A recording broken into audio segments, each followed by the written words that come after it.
Captain's log 130326. It is Friday the 13th today, and Bloomberg just put out this interview with, they're interviewing Travis O'Rourke, who's president at Hayes, which is a Canadian recruitment company. So they do recruiting for employment. And yeah, we get to see just how disconnected these people are with reality. So if you don't know, recruiting companies have exploded in the last 5-10 years because companies would rather basically export that and have another company do it and just pay them, because it costs less than having the extra time and manpower for HR to do it basically in their own company. You don't have to pay vacation time and benefits and all that bullshit. So they pay these agencies, and these agencies are really good at finding candidates who maybe qualify for certain Canadian, I don't know how you say this, Canadian grants, let's say, that will pay employers money for hiring foreign workers, things like that. And obviously there's a huge influx of people applying to these recruitment companies because everybody's looking for work and everybody wants to move to Canada because Canada will pay for, a lot of the living expenses, etc., for foreign workers. And they like to spend our tax money. So, and these recruiting companies get huge kickbacks. Hayes, for example, gets massive kickbacks both from the companies hiring employees and from the Canadian government. So we're going to hear some stuff here, get to see how disconnected they are with reality, and hear their agenda, which it'll scream at you as soon as you start to hear it. You're going to understand. So let's play this and see where they're at.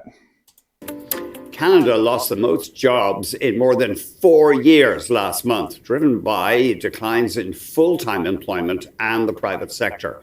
We're joined now by Travis O'Rourke, president at Hayes. Hayes, of course, a global recruitment firm. Great to see you. Cheers, Andrew. Thank you. You say it was something of a bloodbath last month. Bloodbath's the right word. I mean, I saw the U.S. data last week, and I thought, geez, I'm glad that's not going to be us. I think economists' general sentiment was we were going to add 10. I thought we'd add actually more than 10,000. So to see us shed 85, I mean, it's a moment in time. Where the fuck is this guy getting his data from? They thought we were going to add 10 to 25,000 jobs. Like, what? So yeah, like, these people are incredibly delusional. There's not one single industry in Canada right now that has been in the uptrend. Like, there's not a single industry. I mean, auto industry's down, construction industry's down, everything. They've cut the amount of healthcare workers down. Like, you name it. It's this guy. For somebody who's the president of of a recruiting company, that he literally gets interviewed all the time from these dipshits in Canadian media. Like, he has no idea that there was a decline. Anyways, but there's very, very little good news you can pull from this one, Andrew. Is it possible to speculate on what caused this one terrible month? Like, you've got the services sector's down, manufacturing's down, wholesale's down, construction's down.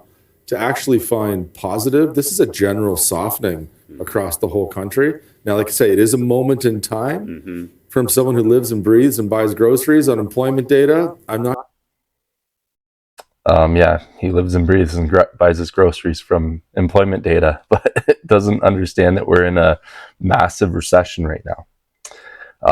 Yeah, this is should be concerned if you if you get your information from people like this, because this is actually wild. Yeah, Canada's been in a recession for quite a while now.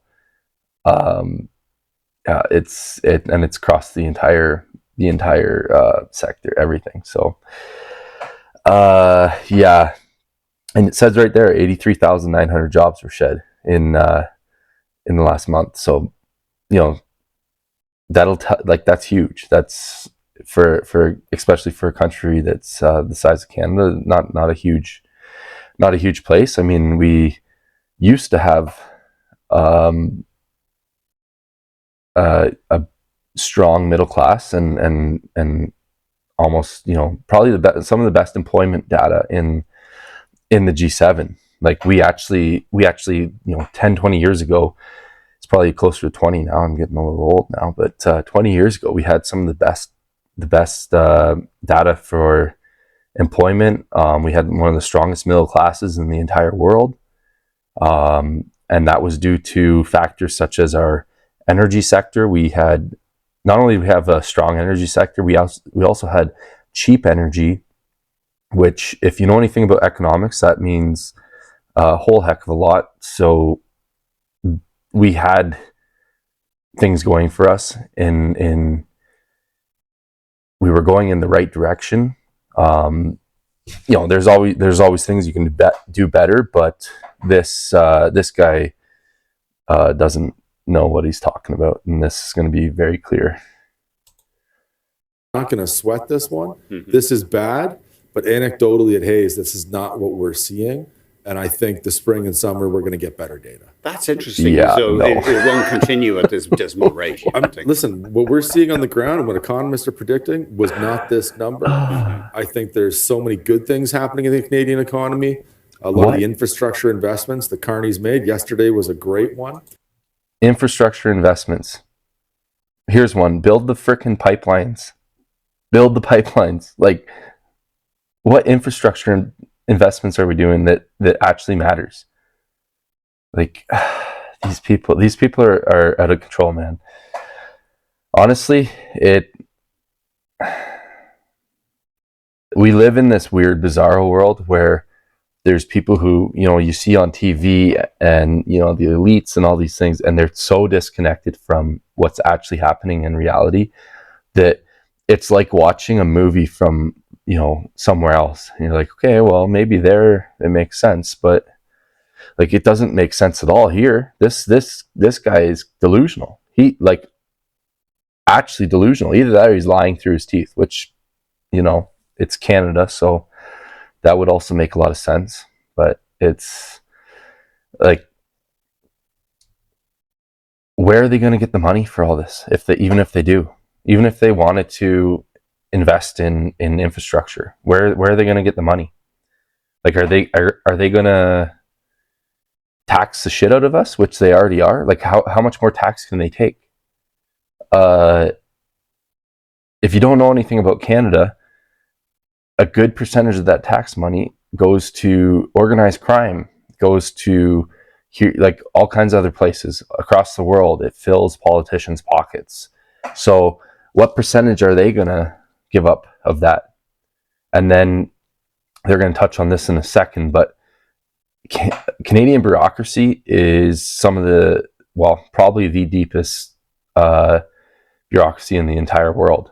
It takes forever to get any decision made in Canada because they've made all kinds of random jobs for all kinds of random people. Every one of their friends has a stupid job. This guy here, I can guarantee you, he's buddies with all the liberals and all the politicians, and they're all in on this together. And coming from somebody in construction, you see it firsthand. You see how long it takes to have permits done. You see how long it takes to have decisions made, how much money it costs. Like, this guy's going to touch on some of that, but he doesn't even know. his information is so flawed, it's unbelievable. And then, well, let's just watch, because it's coming up. Kuzma clarity coming July 1st. That's what everyone's really waiting for. But I think there's brighter signs ahead. You say that we're in the employment market. Normally, it's shaped like a pyramid. There's a few jobs at the top. There's lots of entry-level jobs. Right. But it's more like a diamond now. The entry-level jobs are few and far between. That's right. I'd say, like you see in the youth employment data, we're not as bad as we were in September. But yeah, we're in what I would call like a low hire, low fire market. So you're not seeing those big layoffs going anywhere.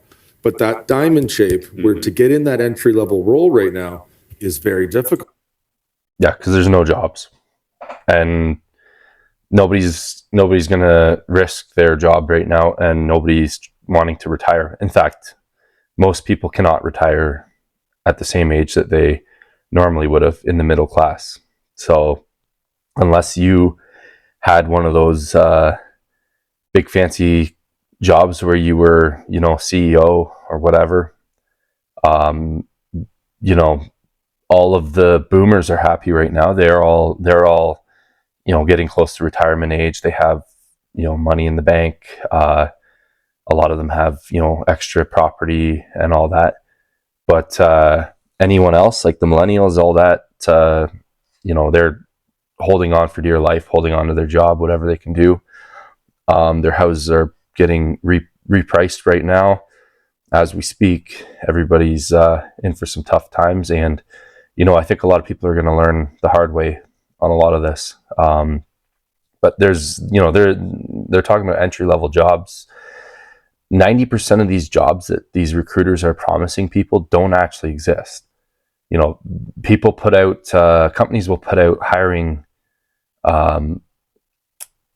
data just because they have to. Like they will put out, whatever, once a year or once every 2 years, they'll pretend they go on a big hiring spree, but all they're doing is reorganizing internally. So they have internal hires already decided, and they just have to make it look like they're going to hire somebody because they need to get those grants and loans from the government. So that's what they do. And then these people will promise, whoever, oftentimes it's foreigners. There's a stat, I can't remember where this may be from ChatGPT. So, don't take this as gospel, but it was something like with Hayes, something around, it was like 40 to 60% of their candidates were foreign for like skilled sectors, which they call skilled sectors, which was like IT, like IT software, engineering, finance, and specialized healthcare, like surgeons and shit probably. But yeah, so 40 to 60% were foreign. Like, what does that mean for your economy? What does that even, like, and not only that, are these people paying to be on this recruitment list? Or, what I mean? Like, they have to make money somehow. So that'll tell you a lot right there, like that data. So I don't know, like these guys just they have no clue. It's actually hard to watch sometimes. So people are still moving up nicely. But whether it's companies, it's easy to cut costs by saying we're not hiring new grads. It's easy to cut costs by getting some of those repeatable, low-level jobs replaced by AI. And so the trouble we're going to see is 2, 3, 4 years from now, when those entry-level employees don't exist, who's going to do the middle-level roles? But yeah, the pyramid is becoming a diamond.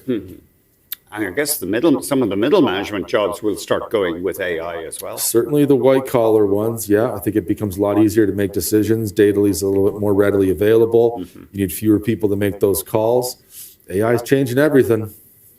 Yeah, there was that Citrini research a couple of weeks ago now saying that a lot of people make their living by dealing with tedious stuff like tax filings or bureaucracy. But if AI allows the customer to do that, those jobs may go. Yeah, if AI allows the customer, or if AI makes decisions faster. I mean, we look at some of the which it will. I mean, say goodbye to your TD job. holdups that we've got in construction right now, or the amount of time it takes to do permitting. You should be able to send a permit into a system. 10 seconds later, AI approves your build. Instead, you're waiting 6-8 months going through red tape for someone to actually get to your file. So there's a lot of ways. Try 6 to 8 years for most of these construction jobs. Like he's talking about, building a shed or some shit in your backyard. Try building a multi-story building and see how long it takes to get permits approved. And if you think that those jobs are ever going anywhere, like government jobs, they're going to hold on to as long as they can. Those people, AI will do their job better, 100%. Most of them barely work anyways. Most of these bureaucratic government employees are collecting massive paychecks to do basically nothing. Permitting is a huge problem in Canada. It's destroying our housing sector. It's destroying our middle class. It's a massive problem. This guy is downplaying it like massively because he probably doesn't want to say the actual stats or just is clueless. But we're in a sad place in Canada, like because of things like this. I'm gonna tell you a quick story. The city where I am, they are talking about, like, they had emergency meetings. They had people, representatives from all different companies, like across the city, across industries. So like a massive amount of people attended these meetings, and representatives from everything, because I think it was since 2022 they knew about an issue with the water supply, and they were going to be they couldn't figure out how they were going to supply enough water to meet the new demands of the city because of all of the construction and the building and everything going on. And we're supposed to be getting like this huge hospital being built in the next 5 years and all these things going on. But they've known about this for, 4 or 5 years maybe. And the person in charge, she just decided not to do anything about it. She just, whatever. I think she got fired, but that's our government. That's our government in a nutshell. Firstly, water supply is one of the easiest things for a city to manage. It's not rocket science. It's especially in Canada, we have the most fresh water of anywhere in the world. We have rivers and lakes and reservoirs and Nestle, all these things, like these underground reservoirs of water that they can tap into. And this isn't Arizona. This isn't the desert. It's a place with an abundant amount of water, and most of it's fairly clean, and it's actually kind of easy to treat water nowadays with the technology we have. I know I'm a plumber, so yeah, that's the kind of bureaucracy. And imagine the amount of money if you think how much it takes for a permit to get approved in Canada for like a multi-story building. Let me quickly look this up. I'll let you know in a second. How much?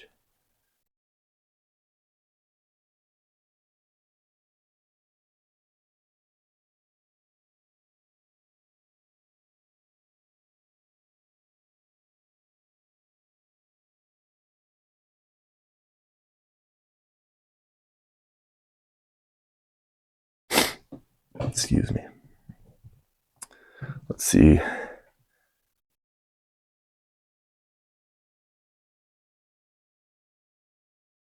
So ChatGPT is saying $2 per square foot, which that's like the basic permit. An office building says the permit fee could be $160,000. I know for a fact the permit on the building that I'm working on was like in the millions. like, $4 or $5 million. So if you think they don't have the money and the ability to make this stuff happen, yeah, you're wrong. It's really not hard. They just don't like to do their job. Anyway, so let's see what this guy's going on about. Yeah, he doesn't know. He's misinformed. Ways that AI is actually going to increase employment to make things move a lot faster. AI will. But right help. now, the bureaucracy is certainly in my sight line. The bureaucrats will resist that, though. They'll come up with ideas why they're essential. Yes, of course. But yeah, construction for me, Andrew, that's like a huge potential for us. Your previous guest is talking. Hayes does basically no recruitment for construction. Construction companies do not hire through recruiters. It's one of the worst ways for a construction company or trades company to hire somebody, because they don't get to meet them personally, which is, if you're a young person trying to get in the trades, your best bet is to go in and talk to the owner. Like, go in and hand your resume in person, be ready to work. I'll do a whole video on that, because that's like huge. But yeah, he thinks it's this huge untapped resource. So he sees dollar signs. And we're about to hear his agenda as well. And if you get a chance, go and look at Hayes at their website, because you'll get to see all their agendas and all the stuff that they want to push for Canadians and our society. Thinking about the Mackenzie Highway up to the north. To spend $35 billion on defense, it's only good if you can get there. And I think Carney's made some great announcements on the Ring of Fire for the mining. There's a global demand for rare earths and critical minerals needed for data centers, but you have to get there. So the railways, the roads, all the infrastructure required to make that happen, our construction sector is ready to go. But there's still this perennial shortage of skilled workers. Perennial shortage of skilled workers, yeah. I think skilled trades specifically is going to be a major challenge. Before he gets into it, why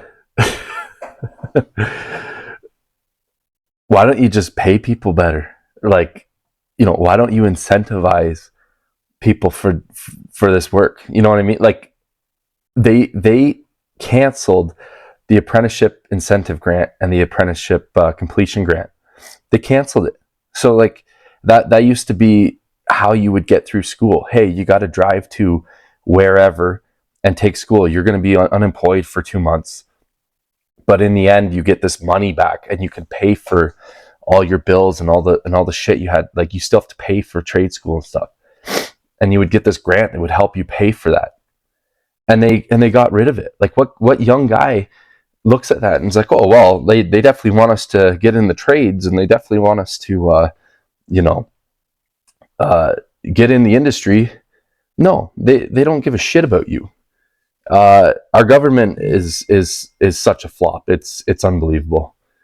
But they're talking about like getting mining and stuff, which we need 100%. Canada has the resources. We have more resources than anywhere else in the world. It's the biggest untapped resource in the entire world. Our mining, and we have oil, we have everything. We have lumber, all the good stuff. But what's the incentive? What's the incentive for people to go out and actually do these jobs? If you go and bust your ass, and you're not going to have a better life for it, and you're going to have to rent your whole life, and you can't afford a family, and you can barely afford to put food on your table, society looks at you like you're a piece of shit, because you're just a whatever. You're just a laborer on the railroad. Like, what's the point? What's the point then? Nobody wants these jobs. Of course they don't.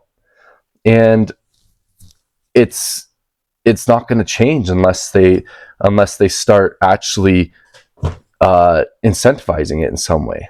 And they're gonna, but not in the way you think. So let's hear what he's got to say now. We've got about 700,000 skilled trades workers set to retire by 2028. and we're only graduating 75,000 per year? To me, the answer is women. The answer is women. Women are going to fill these roles.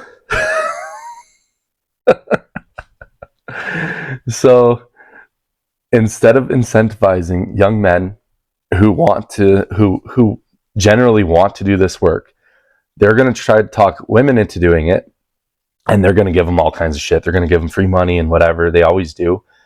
The only reason that they're talking about this is because we just heard it, a couple minutes ago.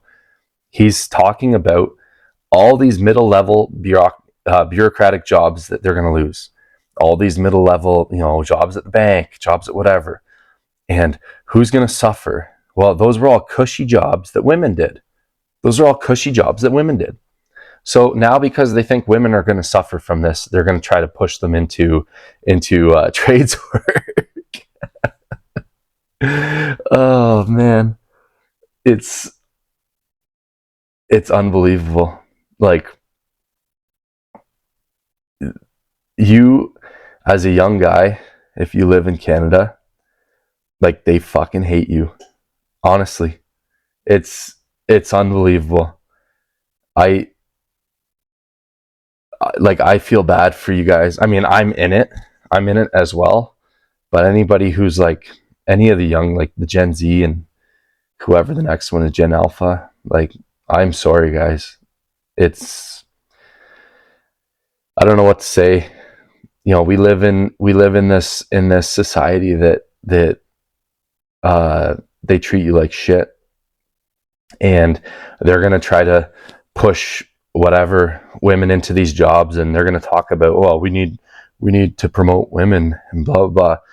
Well, why don't you promote the people who deserve it? Why don't you promote the people who earn it by merit?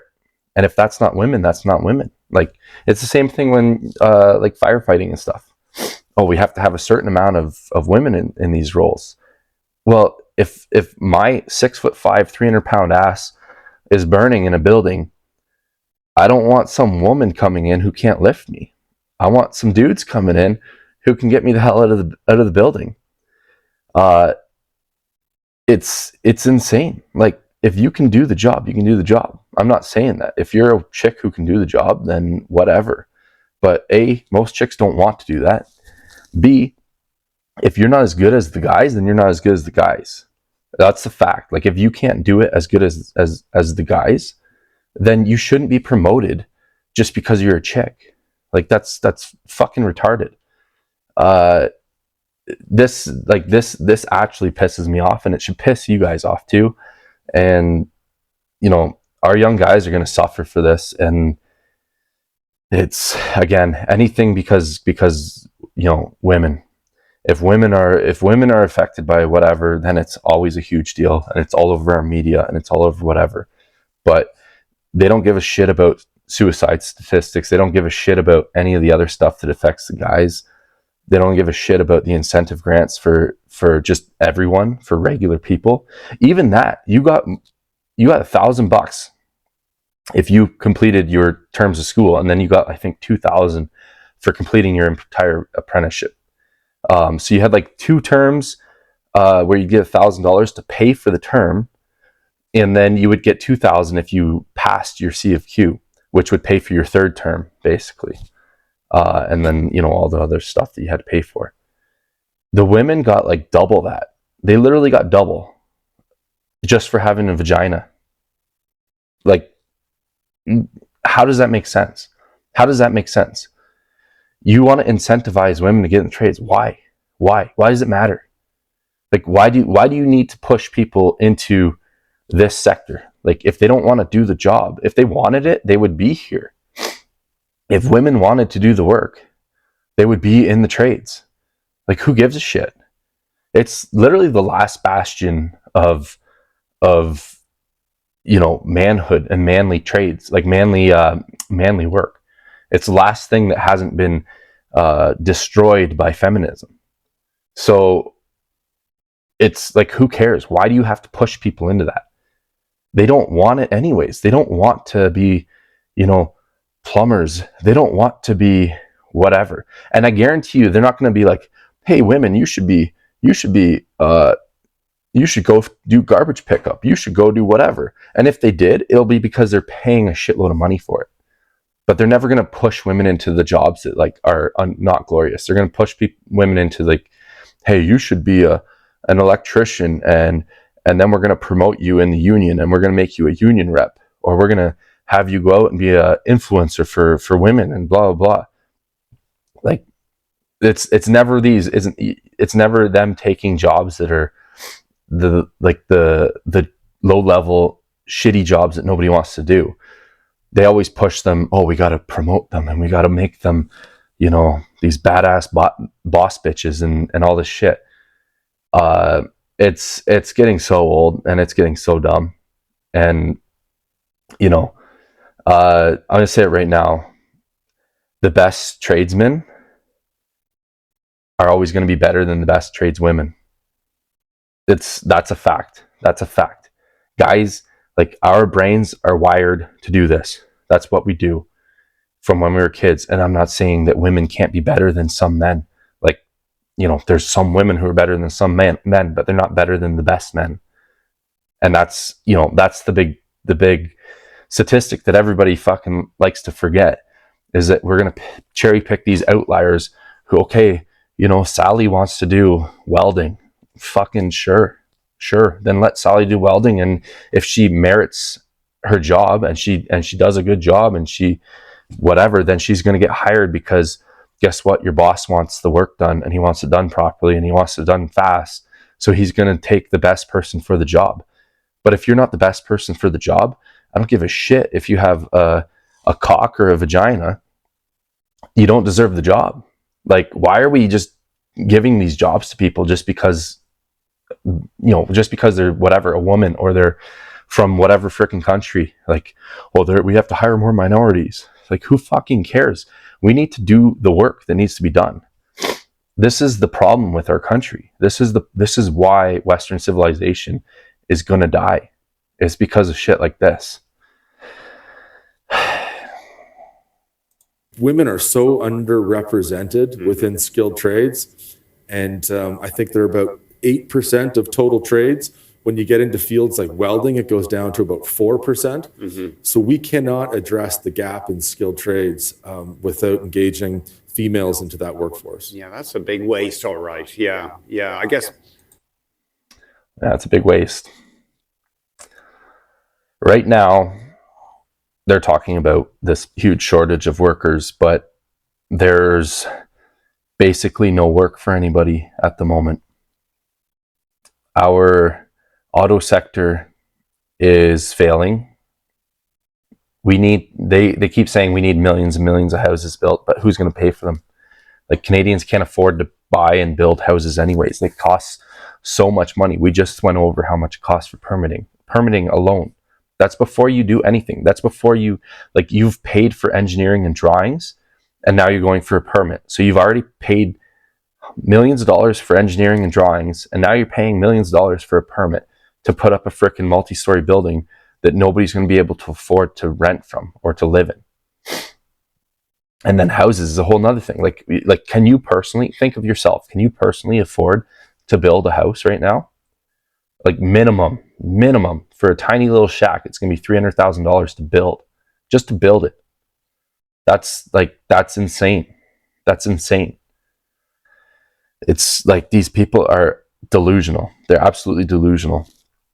It's, we're basically screwed. Canada is, unless things change and change fast, we're screwed. They could change, and there's ways to get out of this. It's going to be tough, but there is ways out of this. And the first thing we can do is, hey, we have natural resources. They were talking about this, and they're right about this, but incentivize people to do this. Like, we have all these monopolies on this shit, all these monopolies that are allowed to lobby the government to keep all the small businesses down.